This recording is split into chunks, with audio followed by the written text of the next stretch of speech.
En la época de los 28, 29, 1928, 29, en la época del chicle,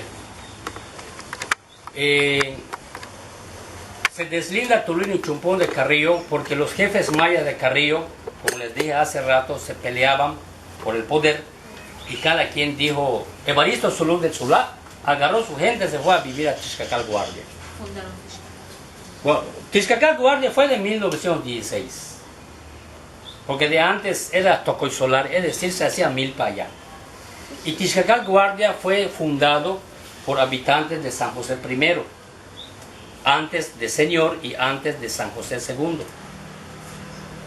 ¿Cuál fue la necesidad de salir a Tixcacal Guardia?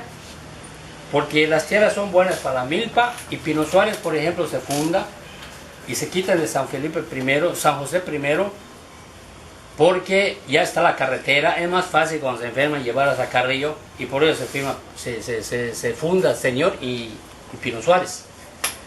Y por las escuelas, los niños necesitan la escuela, entonces por eso ellos fueron saliendo. Porque ahora este comandante que les digo, don Marcelino Pot, él fue de San José I. Todos los que viven hoy en día, o sea, los abuelos que viven en Tixcacal fueron de San José I. Ese fue su pueblo de origen. Y cuando vieron que las tierras son buenas para la milpa, dijeron, oye, ¿por qué viajar a diario o cada 6 días? Mejor ir allí y ya la cruz. Y surge el segundo. Y el tercero, que es Chancá, Veracruz, cuando los mayas estaban por ahí de 1915, a pesar de que ya los habían supuestamente vencido en 1921, en 1901, ellos con el auge del chicle también entró la ambición y el general May de Carrillo, que era ese fue el último jefe maya, entonces se pelearon. Él, para que no se quede en Carrillo, que es su pueblo de origen, se fue a Chancá, Veracruz, en su centro ceremonial. Por eso hay muchos carrioportenses de apellido May, de apellido... El dueño de la radio, el profesor Sebastián, ellos su fiesta es Chancá, Veracruz. Tienen su parte que tienen que dar, van a trabajar, etc. Hay muchos de Carrillo que van a Chancá, Veracruz. Entonces ahí ya tenemos 3. Chancá, Veracruz fue más o menos 1920. Chumpón es antiguo, existía durante la guerra, y Tulum es antiguo. En Tulum, por ejemplo, fue allí en donde en 1875 más o menos, cuando Bernardino Quien termina de ser gobierno de Santa Cruz, se pelea y se va a Tulum, ahí vive no sé cuánto tiempo, y de ahí se fue a Cantuniquín, y por Cantuniquín lo mataron, Bernardino Quien, uno de los 5 o 6 jefes mayas, muy bravos también. El centro ceremonial estaba ligado a la zona arqueológica. Hay una fotografía donde aparecen unos mayas hincados ante lo que es el edificio principal de Tulum. Sí, lo que pasa en Quintana Roo, eso no lo he visto en Campeche, en Yucatán, es que hay pueblos como Tulum y como allí por la ruta de Chancá de repente, que fue el rancho y el granero de los mayas en la época de la guerra de casta, porque están muy bonitas sus tierras. Esos 2 pueblos son los únicos que he visto que tienen plena fiesta patronal. En el caso de Chancá, de repente, el último día de la fiesta patronal del pueblo, que es para abril parece, o marzo, sale una peregrinación de la iglesia maya y se van a la pirámide a darle gracias a los dioses prehispánicos. De todo el Yucatán, Campeche, Quintana Roo, Tulum y Chancá de repente es el único que veo que hay una liga entre la cultura prehispánica y la cultura española mestiza. Todos los demás en la iglesia con el padre de sotana, gremios, corridas, misas, etc. Pero allá en Chancá, Veracruz, en Chancá de repente, incluso cuando un niño de 3 meses está llore y llore y su mollera está de lado y la mamá no lo sabe, pero tiene calentura, ahí llevan al niño por un mem, le hacen el esh, pasan esa maldad de calentura a un pollo joven, vivo, y con el rezo va muriendo, va quedando morado el pollo, recibiendo la maldad del niño. Hasta ahora hacen eso allá, y como señal que yo como padre de familia ya fui a curar a mi niño, y todo alrededor de unas escalinatas tiene así una soga, y tiene unos niños de cera de chicle negro, un niño amarrado, simboliza que ya hay 50 niños curados allá. Y van con su vela. ¿En dónde? Chancá de repente. Este Chancá de repente fue el granero y el rancho de los mayas cuando ya vivían en Carrillo. Porque, y eso lo relata este libro. Este libro es tipo novela, pero fue verdad, porque Napoleón Trebarra fue un militar de alto cargo y fue enviado varias veces a Carrillo para matar a los mayas.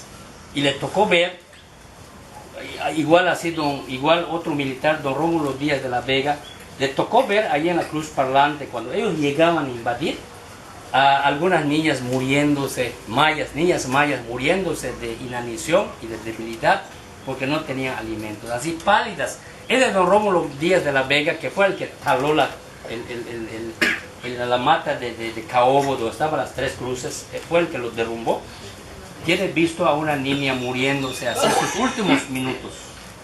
Y él, como militar y en contra de los mayas, se nota en su relato que se compadeció, aún con el fusil en el brazo para matar a un maya, diciendo: no pude hacer nada, se estaba muriendo. Por esa misma razón, durante la guerra de castas, los 50 años que duró en Carrillo, porque en Tijosuco fueron 3 años nada más, todo maya cruzó, se le impedía que tenga no más de 2 hijos. Eran casados con su esposa como todo humano, pero se les decía no más de 2 hijos, porque a nosotros nos pueden llegar los militares. Y cuando despiertes así atarantado, el que agarraste, ándate al monte, porque si no te matan. Manuel Nahuatl, el primer ventríloco de la Cruz Parlante, así lo mataron. Llegan los militares a las 3 de la mañana, él agarra su machete, empieza con los militares tenían rifles y lo matan. Entonces, fueron muchas las invasiones en Santa Cruz, porque el gobierno yucateco, cuando se enteró de que de Tijosuco emigraron para Carrillo Puerto y ahí sigue la guerra, entonces mandó a matar a las 3 cruces. Hay cartas, como en este libro, acá hay 80 cartas de lo que mandaba Jacinto Cecilio, está en el maya español. Hay cartas en donde dice la Santa Cruz: señor gobierno de Yucatán, devuélvame 3 cochinos que tus soldados llevaron, devuélvame 4 costales de maíz. Aquí lo dice. Y una de esas cartas, aquí está, la carta número 3, es en donde dice textualmente la Santa Cruz que el 15 de octubre de 1850 se funda oficialmente Santa Cruz. Aquí está. Doña Tere Gamboa, la historiadora del archivo que ya murió, ella obtuvo la original, copia de la original en la Sedena de México, y yo la tengo, etcétera, y ahí dice la fecha oficial en que se funda Santa Cruz. Porque antiguamente, antes que nos metiéramos a trabajar esto, la celebración de Santa Cruz era el 2 de noviembre.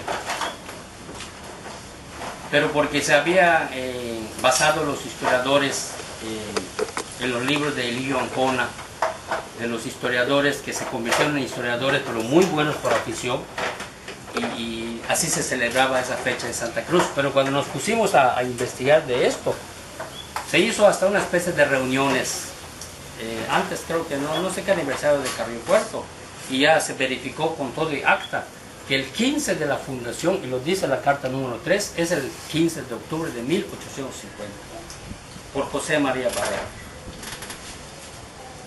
Ya había muerto Jacinto Pat, ya había muerto Cecilio Chic, y José María Barrera era también un militar de parte del gobierno yucateco por Peto y por Valladolid. Renunció por lo feo que hacía el gobierno, le pidió a Jacinto Pat que lo aceptara en sus filas, ya sabían su fama de él, y lo aceptaron, y fue parte del regimiento de Jacinto Pat. Entonces, cuando él se entera que el gobierno yucateco ya tiene armas y ya se está armando para ir por los mayas de Tejosuco y de Tepic, entonces él visitó Campo Colchel Nuevo, atrás de Santa Rosa, entre la carretera Señor Valladolid. Visitó la Cruz Parlante con su cenote y sus altillos, visitó Bacalar y visitó un pueblo de la ribera del río Hondo para buscar de esos 4 dónde van a establecerse los mayas. De los 3 le gustó Carrillo Puerto, ahí se estableció. En Tijosuco les comenté aparte de los habitantes por qué les gustó Carrillo, Porque en primer lugar está el cenote, la fuente para... Y en segundo lugar, está lleno de piedras y con altillos. Entonces eso les sirve a los mayas en muchos casos de ataque, que tengan tiempo y para apretarse en los altillos para que no les den con los rifles. O sea, fue estratégico. Porque la ribera del río Hondo era muy bueno, está precioso.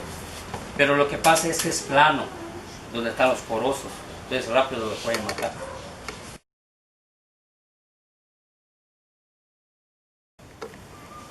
Eran tres líderes, Jacinto y Cecilio. Antonio ahí dijimos que no estuvo en forma, lo mataron. Y no había una autoridad para que tú vayas a decir que me robaron una gallina, que me robaron una daga, no.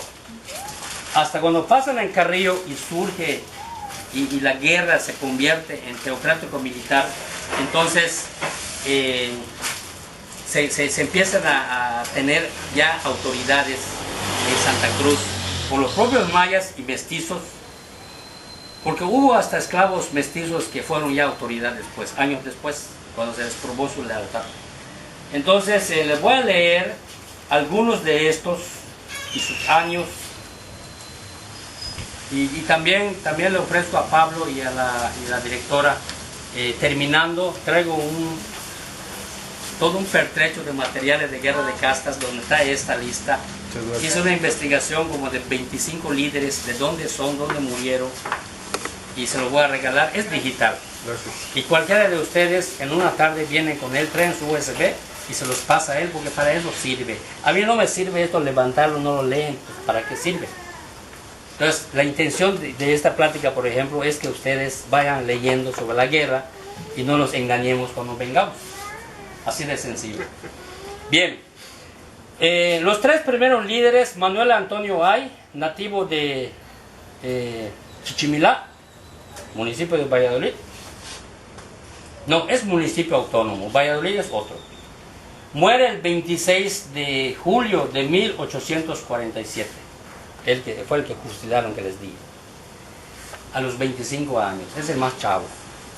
Cecilio Chi muere en Chanchén, comandante, atrás del pueblo de Señor, el 14 de diciembre de 1848. Es decir, él no murió en Tepic. No murió en Tepic. El que fue el verdugo de él, el que se robó a su esposa, es el que lo llevó en... Bueno, creo que estaban en guerra cuando lo traicionó. Jacinto Pat muere en un rancho llamado Holchen, del municipio hoy actual de Bacalar, el 8 de septiembre de 1849. Es decir, Jacinto Pat dio 2 años de guerra. Cecilio Chi solo 1 año. Y era el cerebro. José María Barrera, petulenio, fundador de la Santa Cruz, el ideólogo de la Santa Cruz, muere en Chanchén, comandante, el 31 de diciembre de 1852. Las autoridades de Carrillo, en otras administraciones, yo los he criticado mucho, porque este 31 de diciembre debería ser un homenaje en el parque. Ellos hacen la de Carrillo Puerto el 3 de enero, creo que el nacimiento de Carrillo, pero como en todo, puras autoridades, grupos políticos van, yo hasta ni voy. Los grupos que quieren resaltar, ahorita que ya perdió el PRI, están un poco callados, pero en estas épocas, ¿ya? Pero también el que está ahorita es priista. Sí. Bien. En 15 de octubre de 1850 se funda Santa Cruz. Perdón, sí. Bueno, estos 4 que les traigo, los 3 primeros fueron los que armaron la guerra, y José María Barrera fue el primer gobierno de Santa Cruz cuando funda aquí Santa Cruz. Cuando él lo matan, porque también fue matado por medio de un ataque militar de los soldados de Yucatán, pasa una tal Hilaria Nahuatl, que es hija del ventrílogo José Nahuatl. Manuel Nahuatl fue de Cansoc, es de Turruta. Y ellos, cuando van a la guerra, donde se establecen, ahí llegan a tener hijas, y no sé si es la primera, pero Hilaria Nahuatl fue una de las gobernadora de la Santa Cruz, que duró 4 años como gobierno, y una mujer manejó a 10.000 mayas, junto con la que es de Tulum, María Huicap, junto. Esas únicas dos. Bueno, al mismo tiempo. Sí, pero de todos los 80.000 mayas que hicieron la guerra, fueron las 2 mujeres gobernadoras de la Santa Cruz y quitaban los sombreros los mayas. Pero obviamente que los mayas cruzados no utilizan sombreros. Eran jóvenes, o más o menos ¿de qué edad cuando gobernaron? No tenemos información de ellos. Pero antes de los 30. Sí, la historia oficial, el doctor Yuri Balam, que estudió conmigo antropología, doctor de la UCRO, hizo su tesis doctoral en Tulum, habla de María Huicap, pero ojo, eso se ha manejado del pueblo de donde es ella, con artículos del unicornio del Foreste de Yucatán, pero yo saqué a don Peña, el que hacía las tarolas. Él mediante la historia oral me dijo que esta Hilaria Nahuatl es hija de Manuel Nahuatl. Y esto no está, hasta los gringos doctores que estudian guerra casa no está este nombre. Gracias a ese abuelo que ya murió, me lo dio.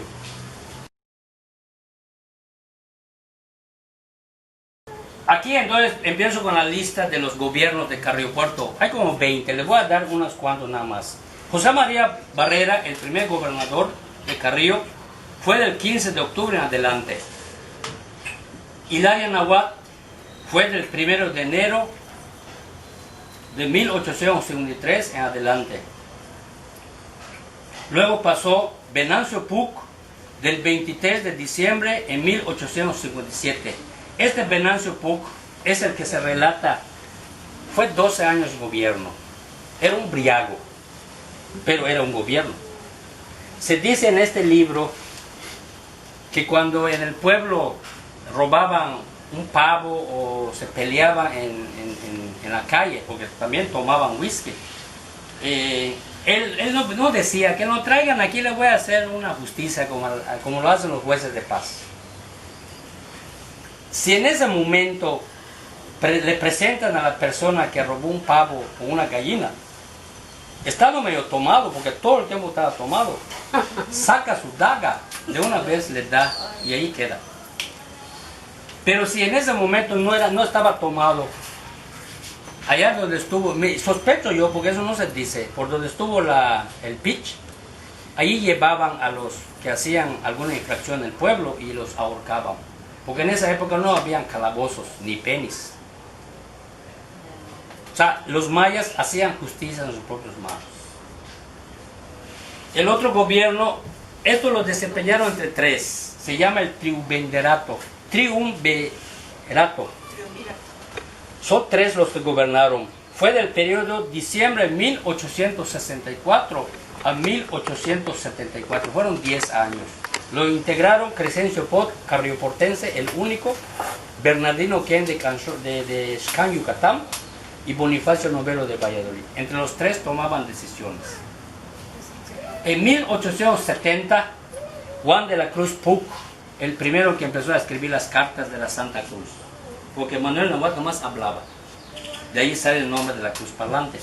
Pero cuando matan a Nahuatl, el siguiente que fue el que escribía las cartas.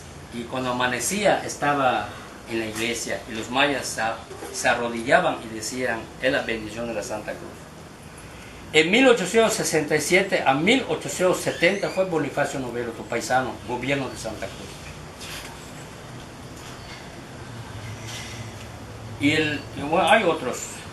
Bernardino Ken le tocó ser gobierno de Santa Cruz de 1869 a 1879. También fue gobierno. Cuando terminó, se peleó y se fue a Tulum y después a Candolenque. Ahí lo mataron. 22 de agosto de 1885 a enero de 1890. Aniceto Tzul. También fue la plana mayor de los que hicieron, los que pensaban la guerra. Enero 1890 a diciembre 1895 fue gobernador Román Peck. Este es maya.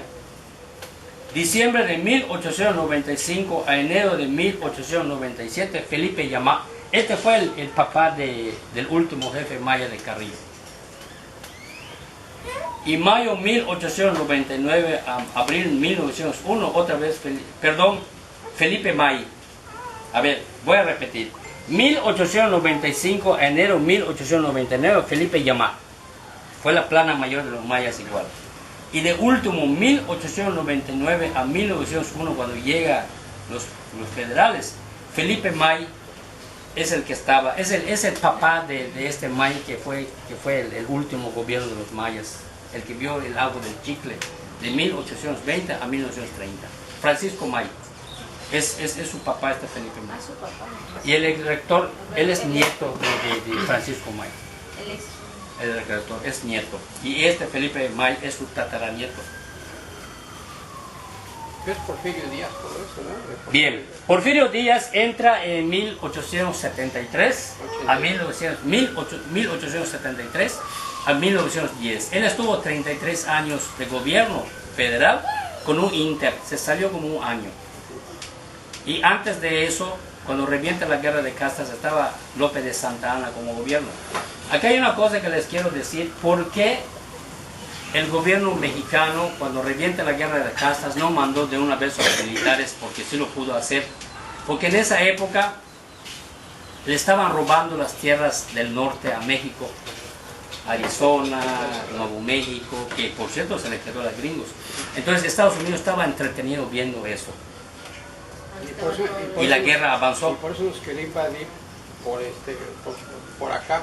Estados Unidos es el que le da todas las armas a la guerra de castas. ¿Por qué se hace la guerra de castas? Sí, pero ya años después. No, pero es de 1800, o sea, en el tiempo de Benito Juárez. Sí, eso fue en 1857, cuando se hace la reforma. Por eso era la reforma, en el 87. Sí. Entonces México estaba ocupado en esos pleitos que sí le interesaba, y por eso se nota que no le importó la guerra de castas. ¿Y el intercambio entonces de armas con Belice, en qué época?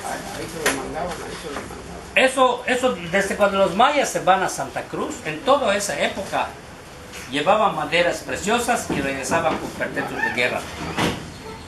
Durante estos 54 años, los mayas cruzó. Don Leonardo Pato, que ahorita vive, él de niño tiene visto que se hizo la bandera de Inglaterra en Chancá, Veracruz. Y ellos cuentan que salían contingentes de sus tatarabuelos, los que hicieron la guerra, en Belice, para pedirle a la reina Isabel que los tomaran como ingleses. Esa es la verdad que hay. Y la reina dijo no, porque yo me voy a meter en problemas con Porfirio Díaz, ustedes son mexicanos, y son mexicanos. Varias veces le pedían, reina, agárrenos toda la parte de los mayas como parte, porque de lo contrario hubiéramos sido ya parte de Belice, como lo fueron ellos con Honduras Británica. Esa es la verdad. Sí. Pero sí se izaba. Bueno, la única evidencia que tengo es que en Chancá, Veracruz, centro ceremonial, se izaba la bandera de Honduras Británica. En Carrillo, porque era prohibido, los llevaban a Chancá de repente, que era el rancho y el granero de los mayas. Porque ahí engordaban a los ganados y luego los mandaban a Belice a vender. Y aquí hay un secreto que les voy a decir, que dice este libro, que casi no se dice. Los mayas, conforme iban avanzando los años, ellos fueron viendo que ser gobierno maya era negocio y no iban a dejar que se vaya. Crescencio Pot, en esta su biografía, se dice que hasta siendo gobierno maya, que hasta llegó a tener un almacén de telas chinas en Bacalar. En esa misma biografía dice que hasta mandó a un hijo a estudiar en Inglaterra. No se dice si se recibió o regresó, pero sí lo dice. Entonces los mayas no dejaban que se extinguiera la guerra, que también les interesaba. Pero eso no se dice, es secreto de Estado. ¿Y usted qué opina? Pero así está. No, es el negocio, ¿no? La guerra es un negocio. Sí, toda guerra es un negocio. El humano es interesado de eso. Por muy modesto o muy humilde que uno sea, uno persigue algo. Pero cuando hay dinero, eso ya te dispara y se vuelve un antivalor. Por eso la mayor parte de los gobiernos mayas y mestizos, que fueron gobiernos que se desempeñaron muy bien, porque supieron soportar. Imagínense un gobierno maya que haya sido 10 años el gobierno de Santa Cruz. Era sumamente terrible. Y en este libro de los misterios de Santa Cruz dice que cuando ya se establecieron en Carrillo, todos se cuidaban de todos. Apenas se escuchaba un chisme, iban con el gobierno en turno, que lo maten. En Santa Cruz, Crescencio Pot, cuando ya fue viejo, porque lo dice su biografía, ya tenía canas, cuando caminaba. Su última función que le dieron era vigilar a las 7 de la noche, que todo el mundo ya está dormido. Porque a las 7:10, 7:30 está prendida tu quinquero, tu veladora. Llegaba en tu casa y en la puerta de la casa, como en esa, gritaba: ¿quién vive? Y el de la casa tenían todo el derecho de decir: Señor, aquí vive la Santa Cruz. Los de la casa abren su puerta, entran y le dicen: oye, ¿por qué no están dormidos? Son 7:10.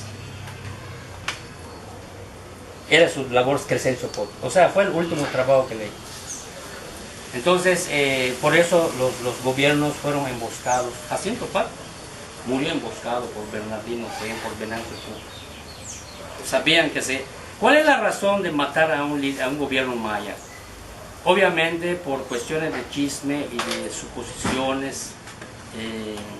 Se imaginaban así en grupo que de tanto ellos viajar en Belice, porque los gobiernos mayas viajaban a Belice, decían: vas a vender a los mayas. Y eso hasta ahora está. En Tixcacal, Guardia y Yaxley, señor, yo por eso no jamás he tomado fotos. Enseguida te dicen: lo que me estás preguntando es para que hagas dinero, es para que me vendas. Y eso no es de ayer, es desde la época de esto. Yo nunca he tomado fotos. He estado en las fiestas, toda la cosa, tengo mis amigos allá. Últimamente cuando fui a Tixcacal a invitar al general, porque tiene su general, me conoces, el sobre, ¿qué pasó, maestro? Te vengo a invitar para la Wintro. Y mandó a su comitiva. Él no pudo ir, pero fue a su comitiva. Entonces, pero la organización que tienen es impresionante hasta la fecha. Obviamente que por los políticos echan a perder todo.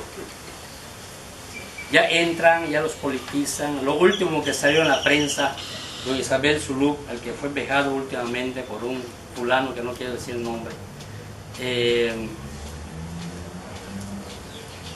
en una ocasión, últimamente, se hizo una reunión de priistas en la Cruz Parlante, pero por otros líderes mayas que están vendidos al PRI, que no puedo decir los nombres, si no me sacan de Carrillo. Llevo 35 años allí he comido.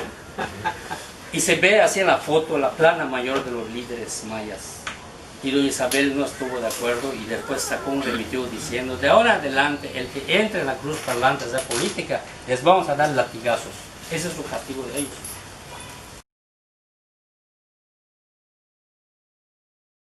El tema de la Cruz Parlante, ¿se puede considerar una ideología? ¿Se puede considerar una estrategia? ¿Se puede considerar una estructura política que los mayas adoptaron?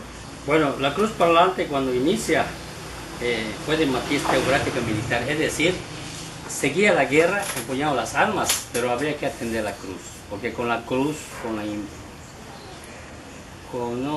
José María Varela no lo inventó, porque él en esa época los militares leían mucho y había visto unas lecturas que los mayas prehispánicos habían hecho una especie de gente que hablaba y salía en eco su voz. Entonces de ahí se agarra y decir, si a mí como José María Barrera es difícil convencer a María para que esté en la Cruz Parlante cuidándola, una sola persona, imagínense a 10,000.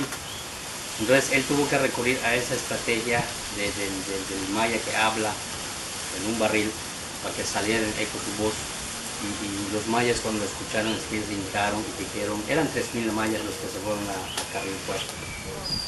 Ya de ahí fueron subiendo a 5,000, 7,000 y fue el motivo. Los mayas de Carrillo estuvieron en la Cruz Parlante 4 años.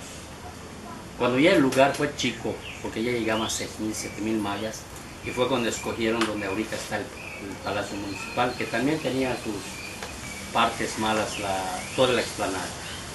Y los mismos esclavos mayas fueron aplanándolo, esto también está registrado. Pero regresando a la pregunta, sí es ideología, porque la religión, la política, cuando surgen con ideas, es ideología.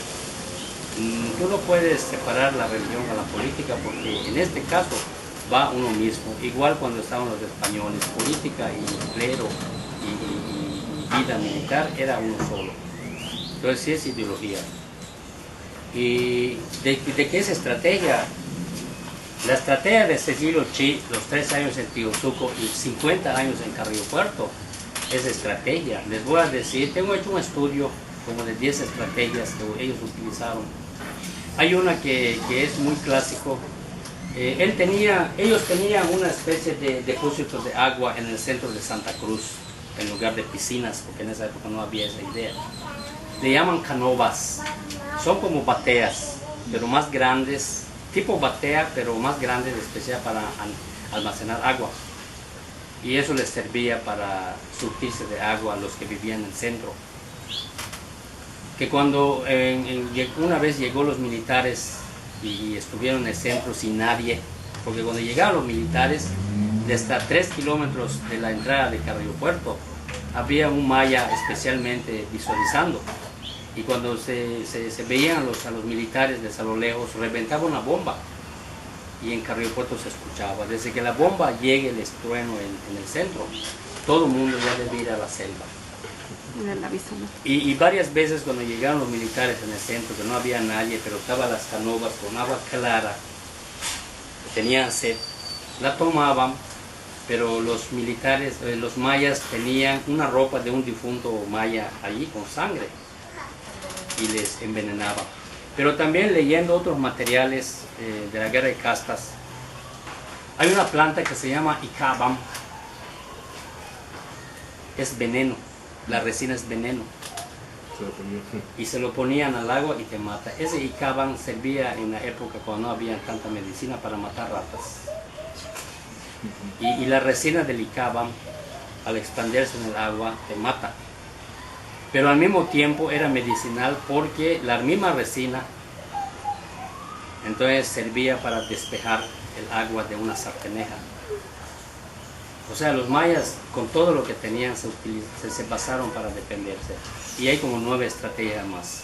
Hubo una época incluso en que el gobierno mexicano pidió hasta soldados gringos para dentro de los militares yucatecos. Y una estrategia que utilizaron los mayas es la guerra de guerrillas. O sea, tú estás yendo en fila con tus soldados y de pronto en la selva salen mayas en cualquier parte y te rodean. Quedaban locos los soldados yucatecos, quedaban locos los gringos porque había garrapatas, no aguantaban. Incluso trajeron hasta esclavos de indígenas que estaban en contra por de Sonora para combatir a los mayas igual. Una vez cuando estuve en el Museo Sonora, hay un estudioso allá que tiene un libro y tiene relatado en ese libro que escapó uno de Sonora de Santa Cruz, estaba apresado y caminó desde Santa Cruz hasta el museo y llegó, no sé cuántos meses, pero llegó. Eso no se cuenta aquí, pero cuando yo estuve ahí me dijeron, oye, porque es muy famoso esa versión en Hermosillo, y localizar el historiador, sí, aquí está mi libro. Un indígena de Hermosillo se escapó de Santa Cruz, un yaqui, y llegó hasta Hermosillo. No sé cuánto tiempo, pero llegó. Y él relató cómo vivían ahí. Y parte de lo que relata estos libros, Napoleón Trabara también se agarra de los mestizos que se escaparon de Carrillo. Y al llegar a Yucatán relataron cómo vivían los de Santa Cruz, cómo vivía José María Barret. Esa es la segunda pregunta. La tercera es política. Ya les dije que los mayas no dejaban que se enseñara la guerra porque lo vieron como un negocio. Todos. Y el humano de por sí, la parte interesada lo tenemos, la parte de envidia lo tenemos en el otro lado los valores lo tenemos, pero lo vas sacando cuando te conviene. Y eso no es novedoso desde la época de la cultura antigua. El humano es interesado de cosas. Y cuando hay cosas monetarias, me decía un doctor en antropología gringo que el dinero es el tifín, o sea, el dinero es el diablo. En Carrillo y en otras partes de la península yo he visto a nietos o a hijos sacando al abuelo, muriéndose para que se quede con la tierra. Así, así.